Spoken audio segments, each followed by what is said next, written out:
আসসালামু আলাইকুম। সংবাদে আপনাদের সবাইকে স্বাগতম জানাচ্ছি আমি নুসরাত। শুরুতেই সংবাদ শিরোনাম। আরও শক্তিশালীভাবে পারমাণবিক স্থাপনা পুনর্নির্মাণের ঘোষণা ইরানের। এদিকে হিজবুল্লার বিরুদ্ধে হামলা তীব্র করার হুমকি ইসরায়েলের। আরও থাকছে, যুদ্ধবিরতির পর শর্ত ভেঙে ২২২ ফিলিস্তিনিকে হত্যা করেছে ইসরায়েল। সর্বশেষ থাকছে, সুদানে মা বাবার সামনে সন্তানদের নির্মমভাবে হত্যা। শুনছিলেন সংবাদ শিরোনাম, এখন বিস্তারিত। তার আগে ছোট্ট একটি আবেদন। একবার চোখ বন্ধ করে ভাবুন, গাজার সেই শিশুটার কথা যে কালো হাসত, আজ ধ্বংসস্তূপে মায়ের হাত খুঁজছে। একটা পুরো প্রজন্ম যুদ্ধের শব্দে বড় হচ্ছে, স্বপ্ন নয়, শুধু বেঁচে থাকার লড়াইয়ে। এই পৃথিবীতে যদি সামান্যও মানবতা বাকি থাকে, তাহলে এখনই আমাদের আওয়াজ তুলতে হবে। আপনি যদি গাজার শিশুদের ভালোবাসেন, তাদের হাসি ফিরতে দেখতে চান, তাহলে কমেন্টে লিখুন গাজায় শান্তি চাই, আর সাবস্ক্রাইব করুন আমাদের চ্যানেলটি, যাতে সত্যের পাশে আপনার কণ্ঠও যুক্ত হয়। কারণ মানবতার পক্ষে থাকা এখনই সবচেয়ে বড় সাহস। চলুন বেশি কথা না বাড়িয়ে বিস্তারিত জেনে নিই। অস্ত্র স্ক্রিন। আরও শক্তিশালীভাবে পারমাণবিক স্থাপনা পুনর্নির্মাণের ঘোষণা ইরানের। ইসরায়েল ও যুক্তরাষ্ট্রের হামলায় ক্ষতিগ্রস্ত সব পারমাণবিক স্থাপনা আগের চেয়ে আরও শক্তিশালীভাবে পুনর্নির্মাণের ঘোষণা দিয়েছে ইরান। রোববার দেশটির প্রেসিডেন্ট মাসুদ পেজেশকিয়ান পারমাণবিক সংস্থা পরিদর্শনে গিয়ে বলেন, আমাদের অগ্রগতি ধ্বংস করা যাবে না, কারণ বিধান ও দক্ষতা এখনও আমাদের হাতে। ওমান, যা বরাবরই তেহরান ওয়াশিংটনের মধ্যস্থতাকারী, দুই দেশকে পুনরায় আলোচনায় ফেরার আহ্বান জানিয়েছে। তবে যুক্তরাষ্ট্রের প্রেসিডেন্ট ডোনাল্ড ট্রাম্প দাবি করেছেন, সাম্প্রতিক হামলায় ইরানের পারমাণবিক কর্মসূচি সম্পূর্ণ ধ্বংস হয়েছে, যদিও ক্ষয়ক্ষতির প্রকৃত চিত্র এখনও অস্পষ্ট। এর আগে গত জুনে ইসরায়েল ইরানের বিভিন্ন পারমাণবিক স্থাপনায় নজিরবিহীন বিমান হামলা চালায়, যাতে বহু বিজ্ঞানী নিহত হন। এর পাল্টায় ইরান ও ইসরায়েলের শহরগুলোয় ক্ষেপণাস্ত্র হামলা চালায়, যা পরিণত হয় ১২ দিনব্যাপী সীমিত যুদ্ধে।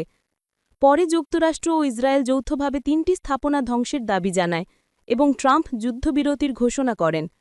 ওমানের পররাষ্ট্রমন্ত্রী বদর আল বুসাইদি সম্প্রতি বলেন, আমরা চাই ইরান ও যুক্তরাষ্ট্র আলোচনায় ফিরে আসুক, কারণ মধ্যপ্রাচ্যের স্থিতিশীলতা এখন তাদের হাতে।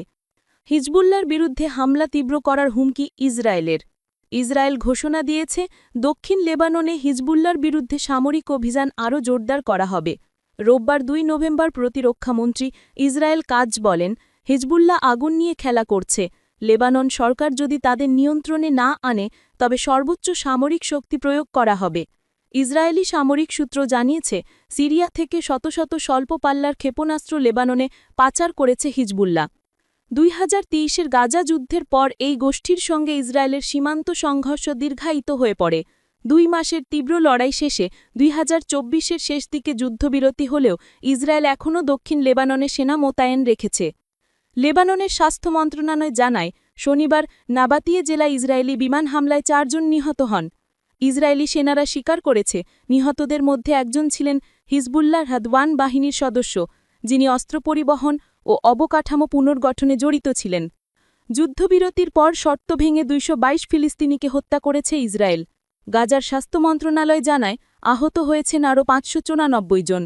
চুক্তি অনুযায়ী প্রতিদিন ৬০০টি ত্রাণবাহী ট্রাক গাজায় ঢুকতে কথা থাকলেও ঢুকছে মাত্র ১৪০টির মতো, অর্থাৎ ৭৫% ত্রাণ আটকে দিচ্ছে ইসরায়েল, যার ফলে তীব্র খাদ্য ও মানবিক সংকট তৈরি হয়েছে, বলছে জাতিসংঘ। বিশ্ব স্বাস্থ্য সংস্থার তথ্য অনুযায়ী চিকিৎসার প্রয়োজন থাকা ১৬,০০০-এর বেশি গুরুতর রোগী এখনও গাজায় আটকা আছেন। এরই মাঝে হামাস ও ইসরায়েলের মধ্যে জিম্মিদের দেহাবশেষ নিয়ে উত্তেজনা বাড়ছে, আর তুরস্কের পররাষ্ট্রমন্ত্রী হাকান ফিদান শনিবার ইস্তানবুলে হামাস নেতাদের সঙ্গে বৈঠক করেছেন, যুদ্ধবিরতি টিকিয়ে রাখার প্রচেষ্টায়। অধিকৃত পশ্চিম তীরেও ইসরায়েলি বাহিনীর দমননীতি চলছে নির্দ্বিধায়। এই বছরের প্রথম ৮ মাসে সেখানে ২ শতাধিক শিশুসহ ১,০০০-এরও বেশি ফিলিস্তিনি নিহত হন। সুদানে মা বাবার সামনে সন্তানদের নির্মমভাবে হত্যা। সুদানের প্যারামিলিটারি বাহিনী র্যাপিড সাপোর্ট ফোর্স দারফুরের এল ফাশার শহরে ভয়াবহ হত্যাযজ্ঞ চালিয়েছে। বেঁচে থাকা মানুষেরা জানাচ্ছেন, আরএসএফ সদস্যরা মা বাবার কাছ থেকে সন্তানদের ছিনিয়ে নিয়ে হত্যা করেছে। জাহারা নামে এক মা বলেছেন, আমার ২০ বছরের ছেলেকে তাদের সামনে থেকে ধরে নিয়ে গেছে, আজও জানি না সে বেঁচে আছে না মারা গেছে। আর একজন বাবা আদম জানান, তার ২ ছেলেকে সেনাবাহিনীর সঙ্গে সম্পৃক্ততার অভিযোগে তার সামনেই হত্যা করা হয়। গত সপ্তাহে আরএসএফ সেনাবাহিনীর কাছ থেকে এল ফাশার শহর দখল করে নেয়। এরপর অন্তত ৬৫,০০০ মানুষ শহর ছেড়ে পালিয়েছে। মানবতার আহ্বান, যুদ্ধের আগুনে নয়, আলোয় ভরা ভবিষ্যৎ চাই। তাই কমেন্টে লিখুন গাজায় শান্তি চাই, আর সাবস্ক্রাইব করুন, কারণ নীরব থাকা নয়, মানবতার পক্ষে দাঁড়ানোই এখন সবচেয়ে বড় প্রতিবাদ।